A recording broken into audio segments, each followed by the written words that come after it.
Maison des rois et des chefs traditionnels d'Azopé, notabilité, association des jeunes et des femmes et experts mènent des réflexions.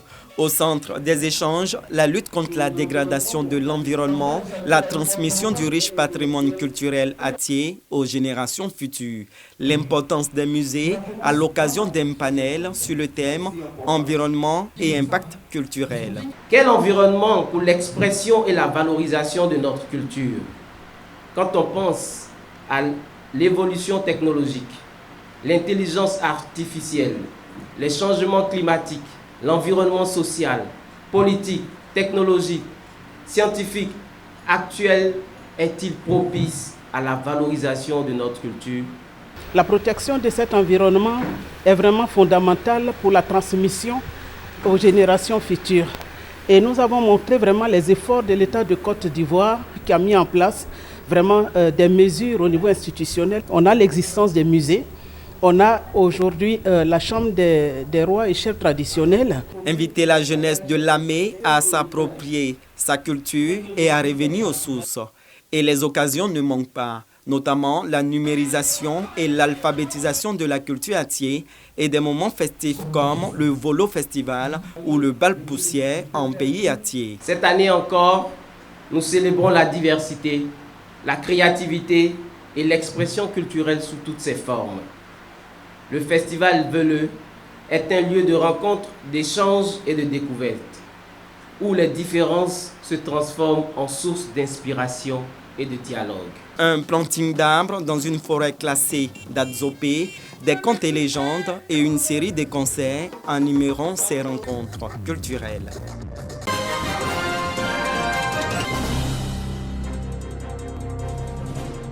Hier, petit village et aujourd'hui, chef-lieu de sous-préfecture. Bienvenue à Akpassanou, localité dans le département de Ouélé, région de Lifou. C'est une atmosphère de fête qui règne dans ce village, nouvelle ville.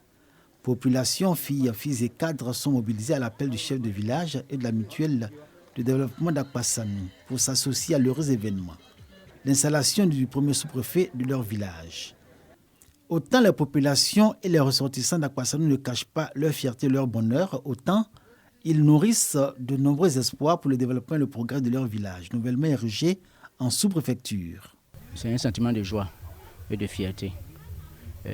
Nous avons œuvré pour ça. Ça a été mon combat pour que, sous mon mandat, Akpassanou soit une véritable sous-préfecture avec un sous-préfet nommé.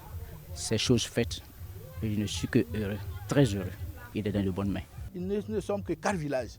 Si le gouvernement a jugé bon de nous envoyer un sous-préfet, c'est vraiment un acte fort. C'est le message fort que je lance à mes parents d'Akpassanou, de Foutou, de Domlansou et de Bambo-Tiemnekro. Le premier sous-préfet d'Akpassanou se nomme Hervé Yao Botibi. Il est présenté aux populations par le préfet du département de Ouélé, Soro Sana, assuré de travailler dans de bonnes conditions. Les locaux de la sous-préfecture sont prêts, ainsi que son logement, construit grâce à la synergie des cadres filles et fils d'Akpassanou.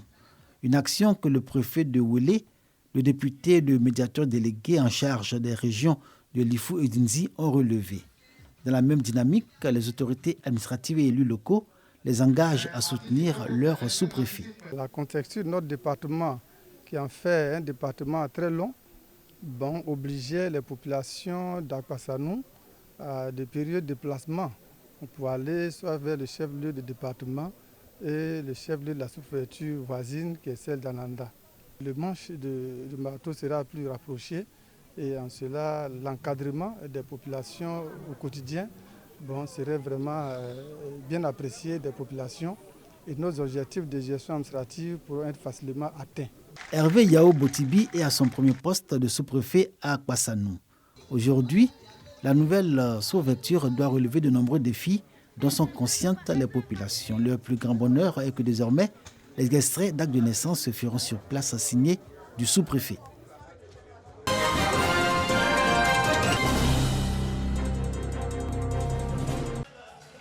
C'est un instant précieux vécu récemment par ces mamans de la fédération Les Étoiles Brillantes d'Agoville, FEBA. Cette organisation d'associations de femmes honore ses membres à l'occasion de la célébration de la fête des mères. Une parade des différentes sections a permis de mettre en avant le dynamisme et l'efficacité de ces femmes.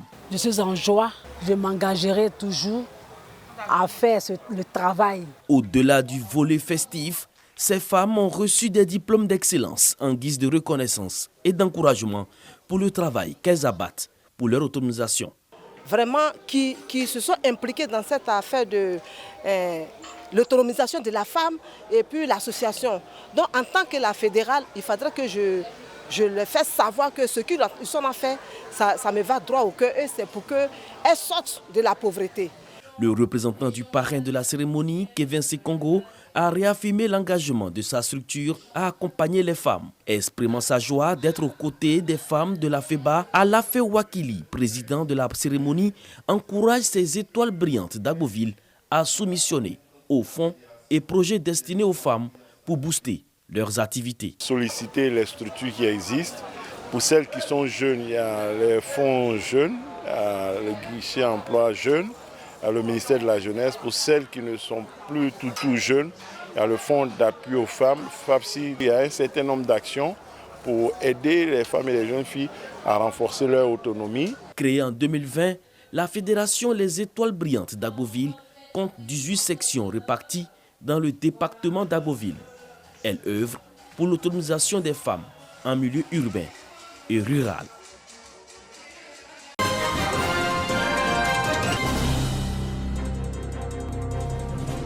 Nous sommes à Douai, un village Maoka situé à 7 km de la ville de Biankouma, à la découverte du Sakpé, un masque guerrier selon la tradition du peuple Maoka. Ce masque mythique fait sa sortie en période de sécheresse pour prévenir des éventualités de feux de brousse. Quand les aïeux partaient à la guerre, c'est le masque qui les suivait, qu'on protège. Comme il n'y a plus de guerre, il y a la paix. Ces masques-là sortent une fois par an.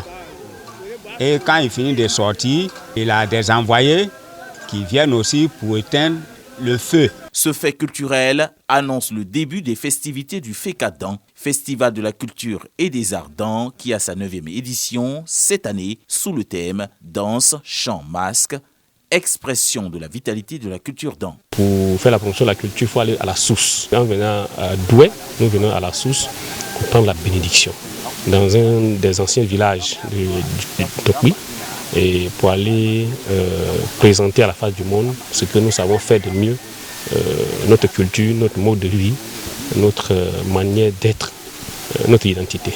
La ville de Biankouma, qui abrite les festivités du FECADAN depuis près de 4 années, a été la capitale de la culture. Plusieurs activités au menu, entre autres le concours de percussionnistes,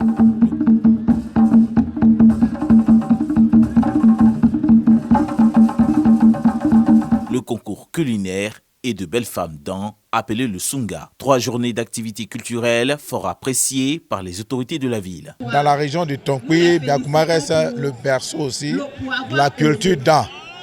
En venant déjà parler de la culture d'An, c'est parler aussi du développement.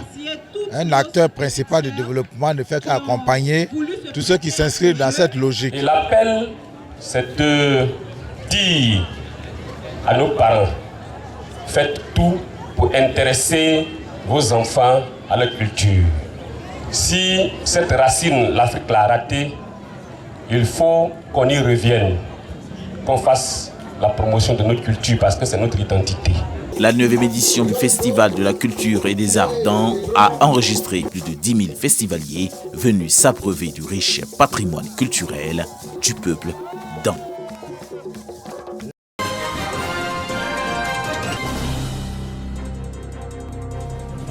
Le stade régional de Daloa est en effervescence. L'équipe nationale de Côte d'Ivoire affronte une sélection locale des centres de formation de football de Daloa pour un match de gala. Une rencontre initiée par le maire de la commune en collaboration avec le footballeur international Wilfried Sengo, fils de la localité. Cette épreuve sportive sonne comme un canal de promotion de la cohésion sociale dans la région du Haut-Sassandra, selon l'ensemble des autorités politiques. Nous avons ici des grands joueurs qui nous ont amené la coupe en 92. Cette année encore, nous avons des grands joueurs qui nous amènent la coupe en 2023.